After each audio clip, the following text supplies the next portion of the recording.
you ever found a spiritual teaching that genuinely helped you, but later realized that the way you were applying it was causing you to disconnect from parts of yourself that actually needed compassion? I think this is one of the deepest questions we can ask on a personal spiritual path. How do we receive wisdom without giving away our inner authority? Because I believe spirituality is meant to bring us closer to love, truth, and wholeness, not make us feel like we have to become someone else to be worthy of healing. I'm Alison Batty Capps of Blossoming Heart Wellness. I'm a licensed marriage and family therapist and a spiritual mentor. And I want to share something personal. For many years, I was deeply drawn to spiritual teachings about transcendence. The idea of moving beyond suffering, identifying less with ego, and connecting with something greater than myself brought me profound experiences and meaningful insights. And I still believe there is wisdom in those teachings. But over time,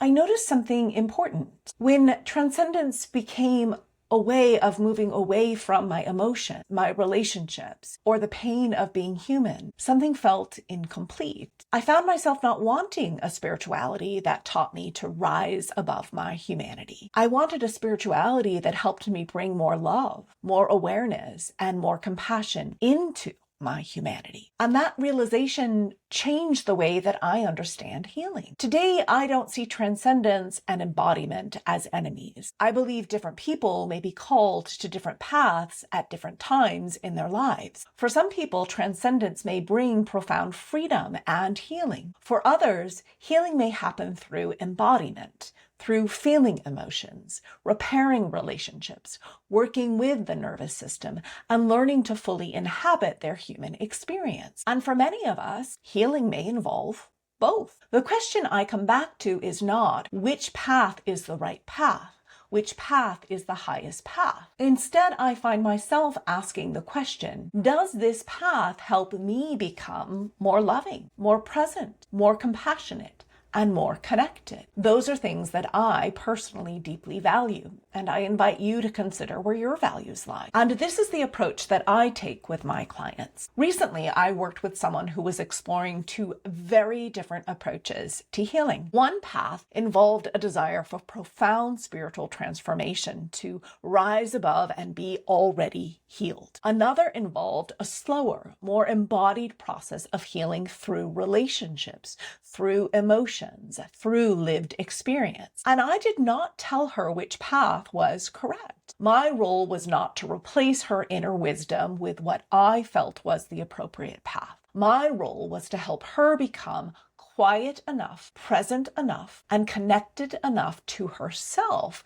that she could discern what feels aligned with who I am. What kind of relationships do I want to cultivate? What kind of healing supports the life I want to create? This is how I approach spiritual mentorship and therapy. This is how I approached writing The Divine Within, Healing Ourselves to Heal the World. I wanted to offer teachings, practices, and perspectives, not as a set of beliefs people had to adopt, because I believe there is a difference between sharing wisdom and defining someone else's reality. There is a difference between saying, this is what I experienced and this is what helped me, and saying, this is what awakening is. This is the path everyone must follow. The first is an offering. The second can unintentionally take people away from their own discernment. And I believe discernment is one of the most sacred parts of the spiritual journey. Not because we know everything, not because others don't hold wisdom, but because we are willing to listen deeply, question honestly, and remain open to what we may not yet understand. Sometimes others might hold wisdom that helps us and resonates with us, and other times their wisdom might not be what is right for us. I don't believe awakening means escaping humanity. I believe awakening means becoming more fully human while staying connected to something deeper. I believe it means learning to hold both the sacred and the ordinary, joy and grief, compassion and boundaries, our humanity and our connection to the divine. Your journey is not about becoming someone else's version of being awakened. Your journey is about discovering what helps you come home to yourself with more love, more truth, and more wholeness. And if you're interested in learning how to discover what transcendence is and what embodiment is and which path might be right for you, I generally hold curiosity to help clients find the path that is most alignment with their individual needs. You can learn more through my book, The Divine Within, Healing Ourselves to Heal the World, or through my website, blossomingheartwellness.com, where you can learn about how to work with me. I'm sending you deep love and appreciation as you discover the path to awakening that feels true for you.